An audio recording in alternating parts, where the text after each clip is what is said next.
출애굽기 14장 10절에서 20절까지의 말씀입니다.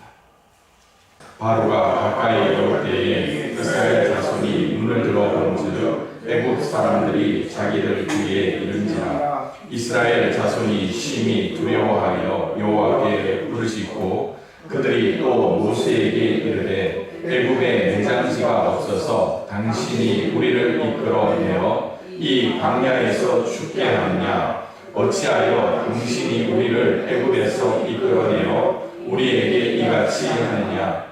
우리가 애굽에서 당신에게 이른 말이 이것이 아니냐. 이르기를 우리를 내버려 두라. 우리가 애굽 사람을 섬길 것이라 하지 아니하느냐. 애굽 사람을 섬기는 것이 광야에서 죽는 것보다 낫겠노라. 모세가 백성에게 이르되 너희는 두려워하지 말고 가만히 서서 여호와께서 오늘 너희를 위하여 행하시는 구원을 보라. 너희가 오늘 본 애굽 사람을 영원히 보지 아니하리라. 여호와께서 너희를 위하여 싸우시리니 너희는 가만히 있을지니라. 여호와께서 모세에게 이르시되 너는 어찌하여 내게 부르짖느냐. 이스라엘 자손에게 명령하여 앞으로 나아가게 하고 지팡이를 들고 손을 바다 위로 내밀어 그것이 갈라지게 하라. 이스라엘 자손이 바다 가운데서 마른 땅으로 행하리라. 내가 애굽 사람들의 마음을 완악하게 할 것인즉 그들이 그 위를 따라 들어갈 것이라. 내가 바로와 그의 모든 군대와 그의 병거와 마병으로 말미암아 영광을 얻으리니 내가 바로와 그의 병거와 마병으로 말미암아 영광을 얻을 때야 애굽 사람들이 나를 여호와인 줄 알리라 하시더니 이스라엘 지인 앞에 가던 하나님의 사자가 그들의 뒤로 옮겨가매 구름 기둥도 앞에서 그 뒤로 옮겨 애굽 지인과 이스라엘 지인 사이에 이르러서니 저쪽에는 구름과 흑암이 있고 이쪽에는 밤이 밝음으로 밤새도록 저쪽이 이쪽에 가까이 못하였더라. 아멘. 할렐루야. 네. 오늘 많이 피곤하시죠? 예. 우리 김성열 집사님도 빨갛게 익어가지고 지지난주만 하더라도 우리 화동의 제일 멋쟁이 신사셨는데 집사님 많이 피곤하신 것 같습니다. 그리고 우리 이종태 집사님, 신경 집사님, 김동진 집사님 뿐만 아니라 여기 계신 모두가 아마 다 피곤하리라 생각합니다. 대신에 오늘 예배 시간에 제가 평소에는 졸아도 됩니다 라고 말씀을 드렸는데요, 오늘은 졸지 마십시오. 제가 찬양하면서 눈을 감고 찬양했더니 눈 감고 있는 사이에 이 모기가 여기 귀도 물었어요. 그리고 여기 혈관 있는 데까지 물려가지고 여기 좀 보이시나요? 탱탱 부어 있습니다. 여러분 졸면은 큰일 납니다. 자, 오늘은 이제 이스라엘 역사에 있어서 가장 기억에 남을 만한 사건 중에 사건인 유월절과 더불어서 홍해를 건넌 그 일을 말씀을 통해 함께 보려고 합니다. 여러분 가정에서도 아마 가장 큰 일이 뭐가 있을까 생각해 보셨습니까? 아무래도 집안에서는 대소사를 경조에 국한시킬 때가 많습니다. 경사스러운 일이나 또 슬픈 일. 그래서 가족들이 모이면 때로는 웃고 또 TV 연예인 이야기, 세상 이야기를 하면서 이게 맞느니 저게 맞느니 이야기하지만 결국 가족의 공통 관심사가 어쩌면 가족 전체가 겪었던 그러한 일로 인해서 함께 나눈다면 그때 함께 울고 웃으면서 하나의 가족 공동체로서의 이야기로 돌아오게 됩니다. 이스라엘의 역사에서도 마찬가지입니다. 특별히 성경을 통해서 이스라엘의 역사를 바라볼 때 가장 큰 사건, 그리고 가장 오랫동안 가장 강하게 기념해야 될 일이 유월절이라면 유월절과 더불어서 꼭 잊지 말아야 될 하나의 사건이 바로 오늘 이스라엘 백성이 홍해를 건너는 사건이 아니었나 하는 생각을 합니다. 이 사건 여러분 어떻게 느끼십니까? 온 애굽 땅에는 이곳저곳에서 곡소리가 나고 또 울음소리가 온 애굽 땅을 덮고 있는 그때였습니다. 그러나 어린 양의 피가 문설주와 임방에 발려진 그 이스라엘의 가정에서는 밤새 아무런 일도 일어나지 않습니다.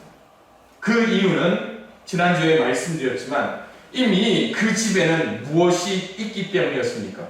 죽음이 있었기 때문에, 예비된 죽음, 어린 양의 죽음이 있었기 때문에 하나님이 그 집을 넘어가셨다. 6월절이죠. 그러나 하나님께서는 이제 출국을 시작하는 이스라엘 백성들을 뭘로 부르셨는가 하면 하나님의 군대로 부르셨습니다. 그리고 그 하나님의 군대를 통하여서 하나님께서는 어떻게 역사하셨습니까? 출애굽기 13장 21절에서 22절에 보니까 낮에는 구름 기둥, 밤에는 불 기둥이 백성 앞에서 떠나지 아니하였다라고 말씀하고 있습니다. 그러니까 이스라엘 백성들은 얼마나 기쁘고 경사스러운 일입니까? 그리고 이제 그들의 조상, 아버지의 아버지, 아버지의 아버지의 때에 이스라엘 백성이 애굽에서 종살이하면서 노예 생활을 하기 시작했는데 이제 더 이상 그 일을 하지 않아도 된다라는 것에 얼마나 기분이 좋았겠느냐 말입니다. 그런데 사람의 마음은 참으로 간사합니다. 사람의 마음은 간사하기보다 어떠한 큰 걸림돌마다 옛것에 대한 되돌이킴의 이런 사고가 빨리 일어나죠. 그게 뭐냐면 이스라엘 백성들에게는요 두려움이 항상 있었습니다. 그 두려움이 무엇 때문이었는가? 출애굽기 14장 13절에 보니까 그들 앞에 뭐가 있었습니까? 홍해라는 큰 이 장애물이 놓여져 있었습니다. 아마 이 홍해, 이 바다라는 그게 아니더라고요. 아마 닦여져 있지 않은 저 파른산 고개만한 고개만 있더라도 사람들은 뭘 할까요? 아마 불평을 했을 거예요. 그리고 그들은 하나님을 믿고 의지하면서 하나님이 살려주신 그 6월절 밤의 역사를 기억하지 못하고 그들은 뭘 합니까? 하나님, 진짜 이러깁니까? 그게 그들의 마음속에 가득하였다라고 생각이 듭니다. 그러나 하나님께서는 뭐라고 말합니까? 진정을 시키시면서 모세를 통하여서 말씀하게 하는 거예요. 그리고 모세가 뭘 합니까? 지팡이를 들어 홍해를 가리킬 때에 홍해가 갈라지는 귀한 역사가 일어나게 되는 것이죠. 그때 모세가 백성에게 이릅니다. 13절에 너희는 두려워하지 말고 가만히 서서 여호와께서 오늘 너희를 위하여 행하시는 구원을 보라라고 말씀합니다. 그 구원이 어떤 내용인가? 너희가 다시는 애굽 사람을 보지 않을 것이라는 약속입니다. 이것만큼 강한 자신감이 어디 있습니까? 그러나 오늘 이스라엘에 나아갈 길을 우리가 한번 살펴봅니다. 제가 지도를 이제 하나를 가져다 놨는데요. 여기는 여기서부터 시나이 반도거든요. 요게 시나이 반도, 그리고 여기는 이스라엘, 그리고 여기가 에시온 게벨, 요렇게부터는 지금 현재 요르단이라는 나라가 요렇게 자리 잡고 있습니다. 그래서 숲곳에서 이제 시작하여서 출애굽이 시작하는 거예요. 그래서 이제 요렇게 나오는데 어느 쪽 홍해를 이용해서 갔느냐라고 이야기할 때 이 지도상에는 요 지역이요 그레이트 무슨 호수예요. 호수가 있고 또 여기는 홍해가 놓여져 있는데 여러분, 여기서 많은 사람들은 이곳을 홍해로 추정하고 건너지 않았을까? 또 어떤 사람은 진짜 여기까지 내려와서 홍해를 건넜다라는 이야기, 여러 학설이 있습니다. 그러나 분명한 것은 어디를 건너느냐가 중요한 게 아니죠. 무엇이 중요합니까? 하나님께서 홍해를 가르셨다는 거예요. 제가 벌써 한 20년 전에 선교 여행을 가면서 여기에서 여기 시내 반도까지 가는데 쾌속정으로 한 시간을 달렸던 적이 있습니다.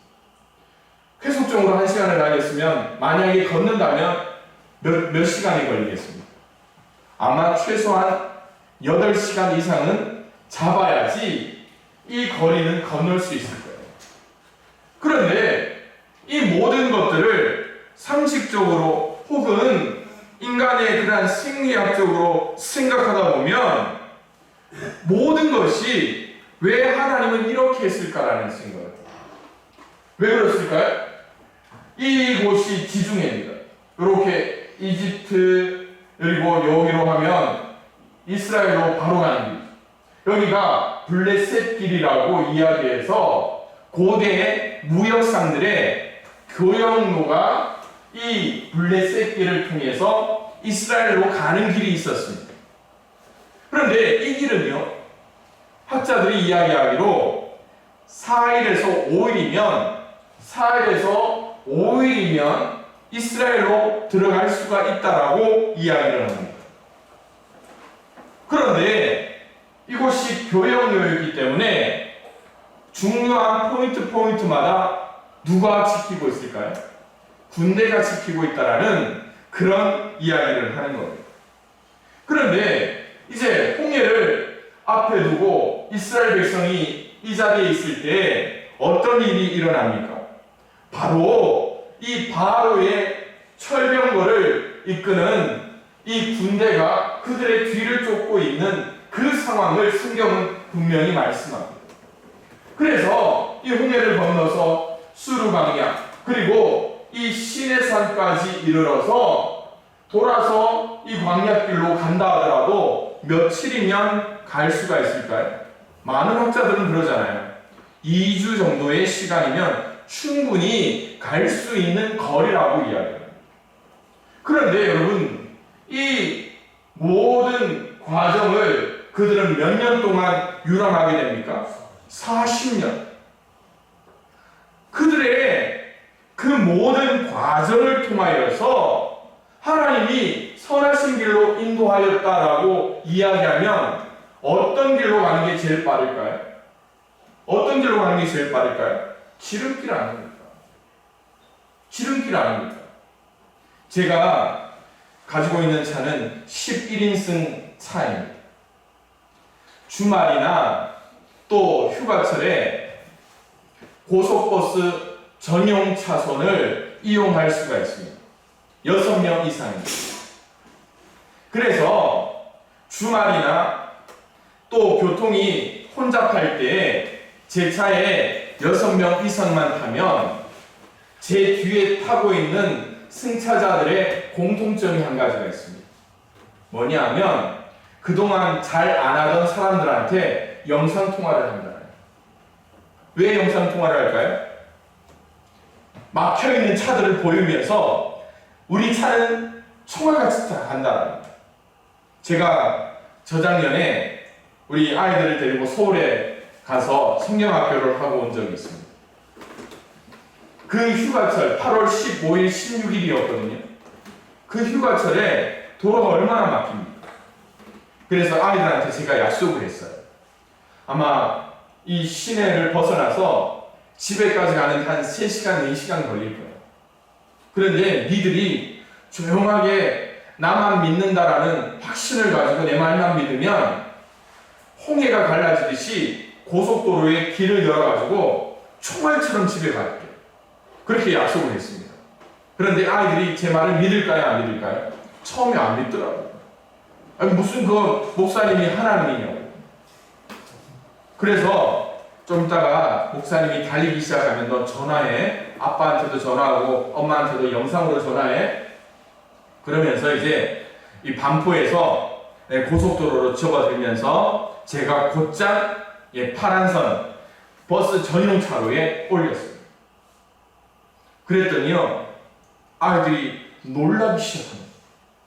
목사님에게 신령한 은혜가 있고 능력이 있어서 이 고속버스가 다니는 그 길로 다니는 것처럼, 그러면서 아이들이 한동안 저를 아주 존경해야 합니다.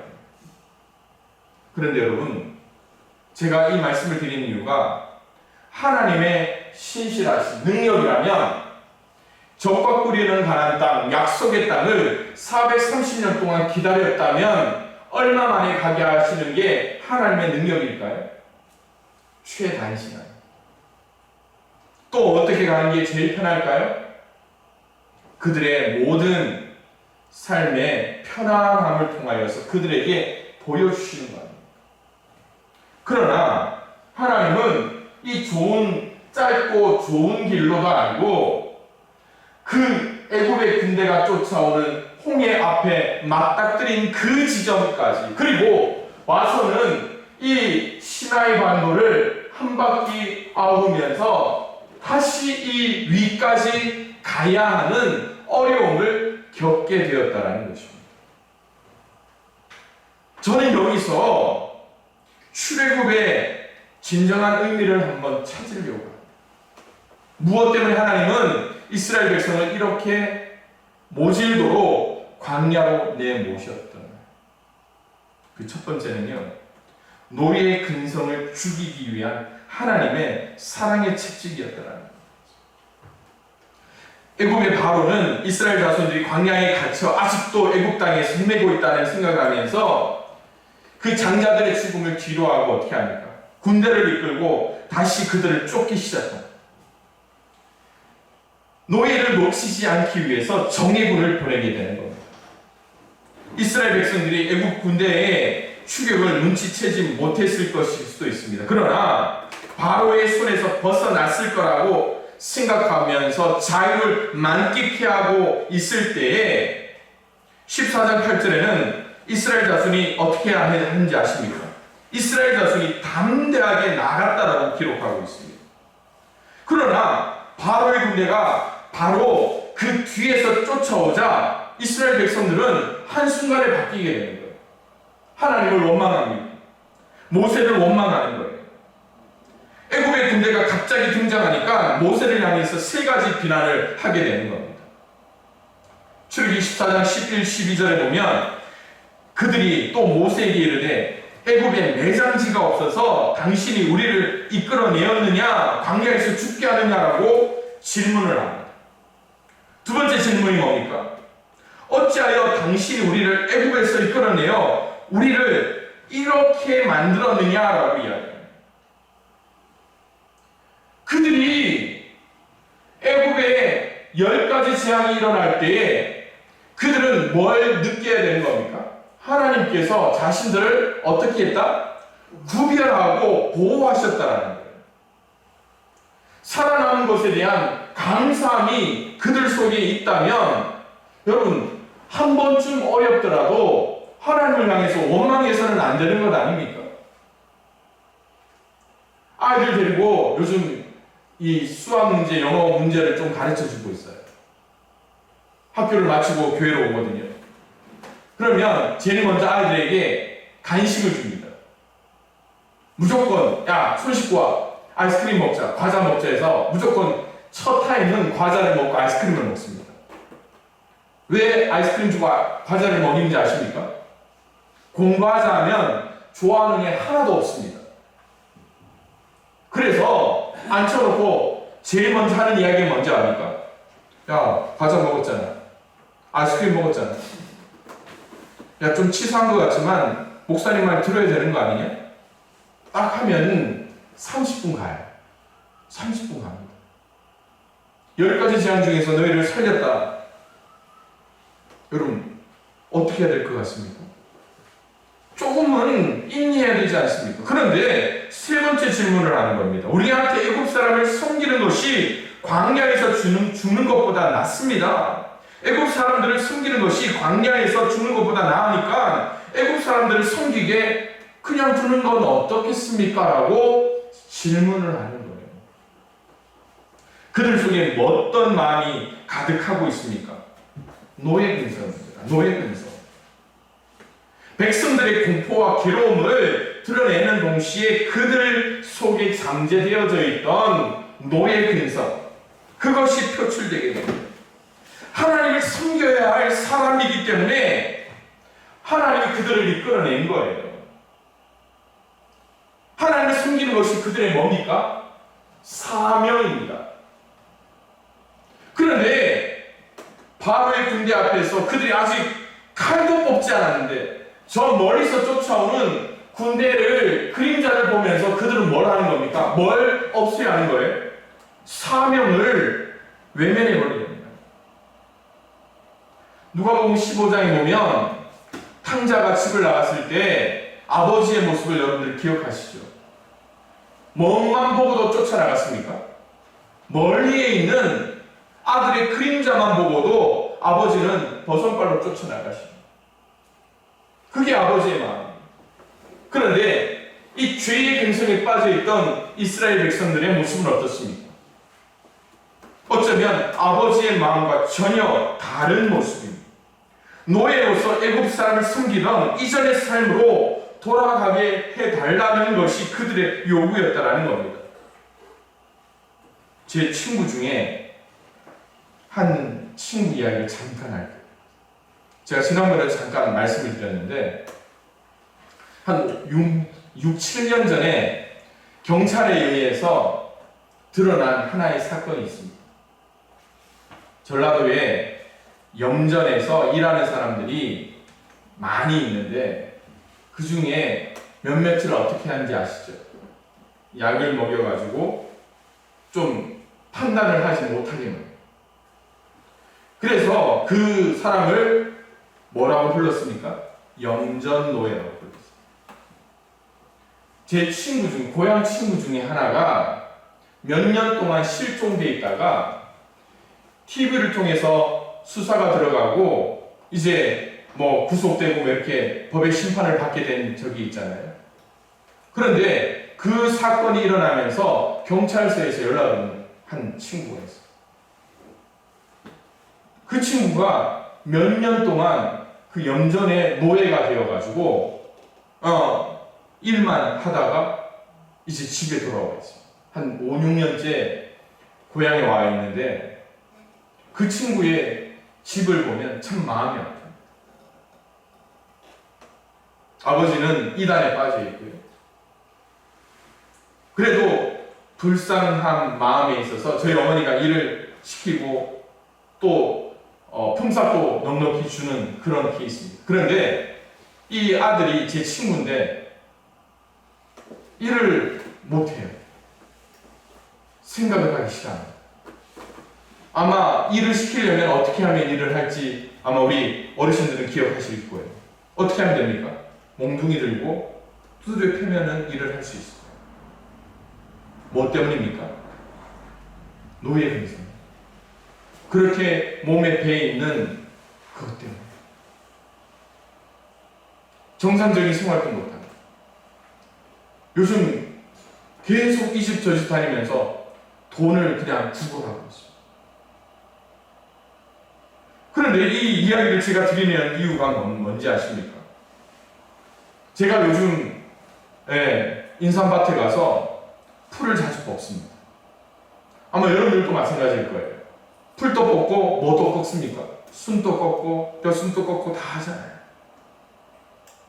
풀을 뽑아도 뭐 어떻게 합니까? 납니까 안 납니까? 순을 꺾어도 납니까 안 납니까? 나게 돼 있습니다. 오늘 우리 속에 죄의 근성, 노의 근성이라는 것이 바로 이처럼 막혀있을 때 나오는 거 아닙니까? 출애굽기 14장 13절에 뭐라고 이야기합니까? 모세가 백성에게 이르되 너희는 두려워하지 말고 가만히 있어서 여호와께서 오늘 너희를 위하여 행하시는 구원을 보라. 너희가 오늘 본 애국 사람을 영원히 다시 보지 않을 것이다 라고 말씀하는데, 우리는 땅을 향해서 시선을 돌려요. 애국 군대를 향해서 시선을 돌리는 거예요. 우리의 시선은 어디로 나가야 됩니까? 어디로? 하늘을 향해, 하나님 아버지를 향해서 시선을 돌려야 되는데, 진퇴양난의 처지에 있을 때 하나님의 백성이 의식해야 될 세상을 철저히 무시하고 저 군대를 보면서 어떻게 해요? 하나님을 향해서 따지고 있습니다. 사랑하는 성도 여러분, 저와 여러분 속에 있는 이 노예 근성, 죄의 근성을 뿌리 뽑아야죠. 기도하십시다. 하나님의 말씀에 집중하십시다. 하나님을 바라보며 하나님께 소망을 둘 수 있는 저와 여러분들이 될 수 있기를 주님의 이름으로 축원을 드립니다. 두 번째로, 이 홍해를 건너게 하신 사건은 이스라엘을 정결케 하시는 세례 의식으로서 홍해를 통과하게 하시는 하나님의 손길을 보게 됩니다.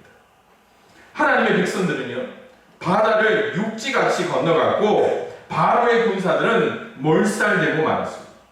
홍해를 건너므로 비로소 바로의 통치권에서 하나님의 통치로 넘어가게 되어 있습니다.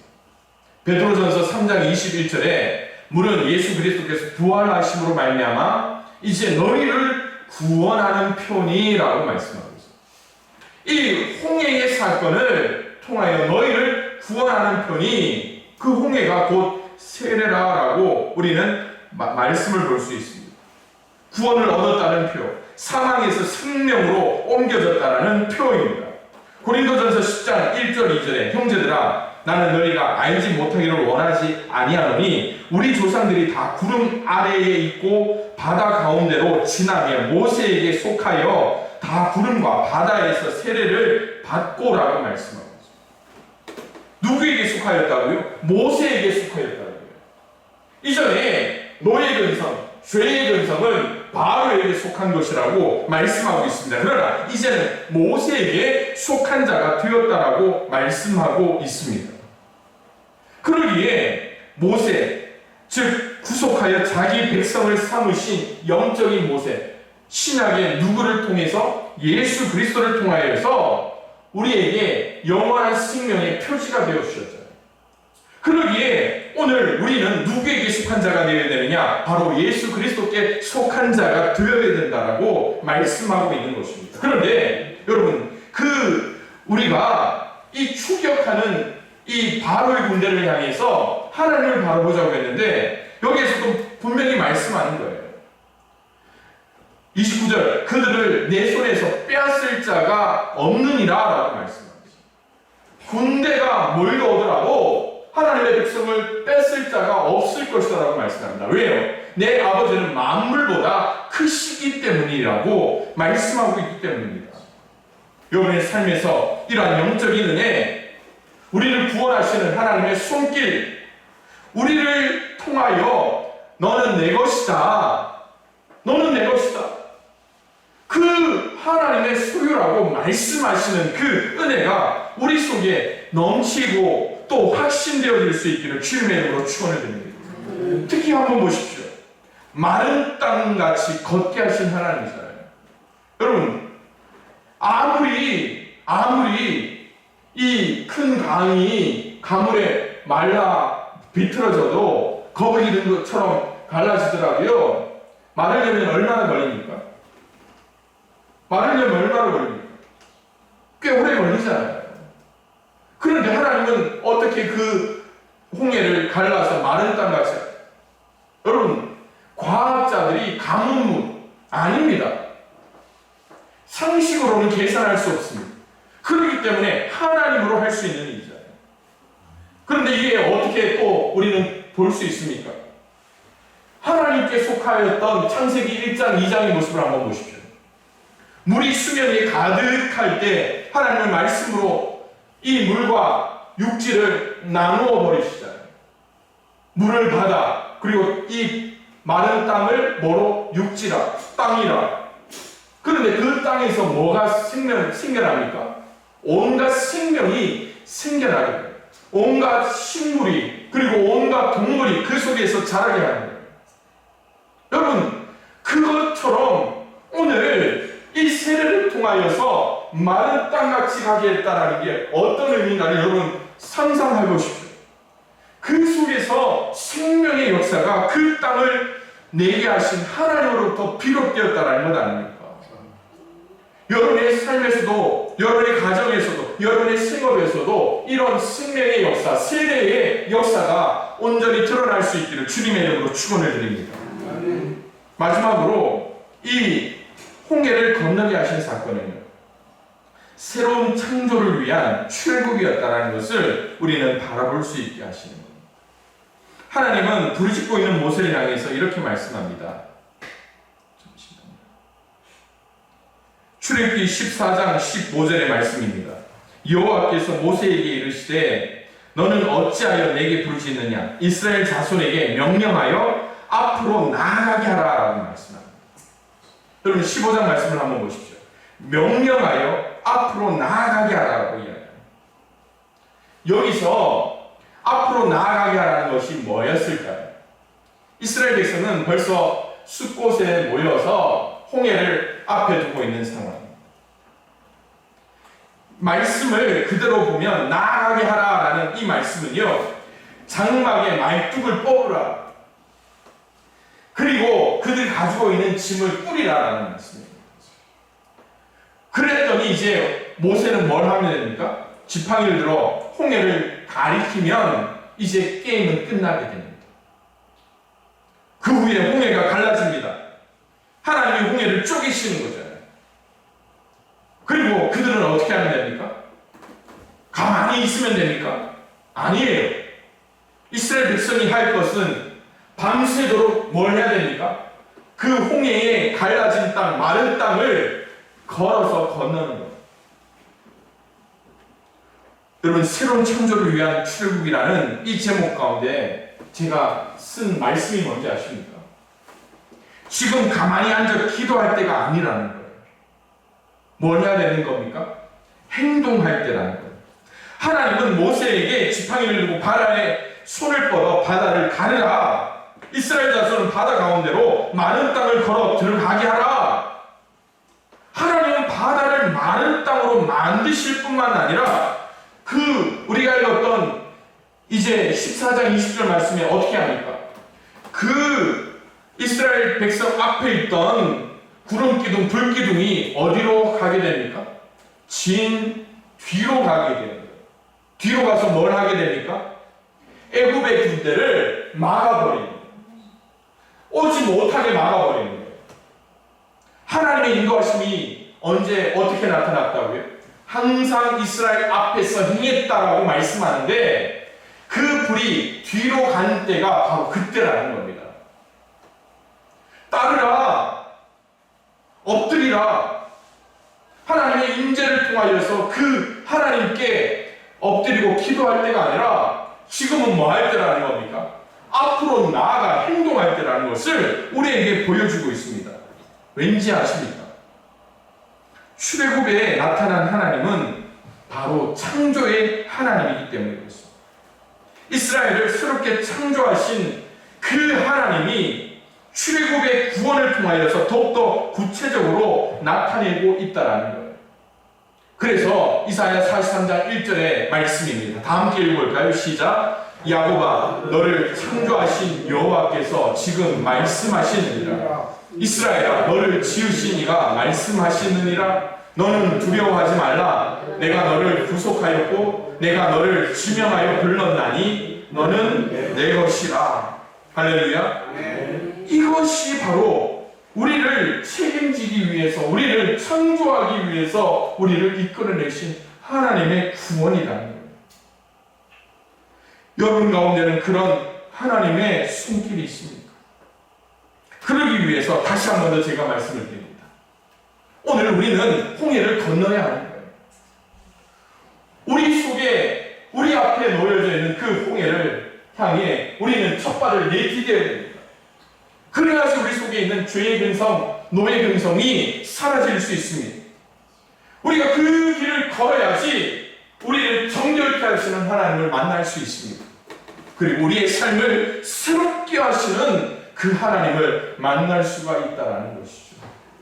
그러기에 오늘 이 자리에서 예배를 드리는 우리 사랑하는 성도 여러분, 그리고 영상을 통해서 가정에서 예배를 드리시는 우리 성도 여러분, 모두가 오늘 말씀과 같이 우리 속에 놓여져 있는 그 홍해를 바라보며 두려워하는 것이 아니라 홍해조차도 갈라버리시는 그 하나님이 내 하나님이라는 그 확신을 가지고 온전히 승리하며 전진해 나갈 수 있는 귀한 여러분의 믿음이 될 수 있기를 주님의 이름으로 축원을 드립니다.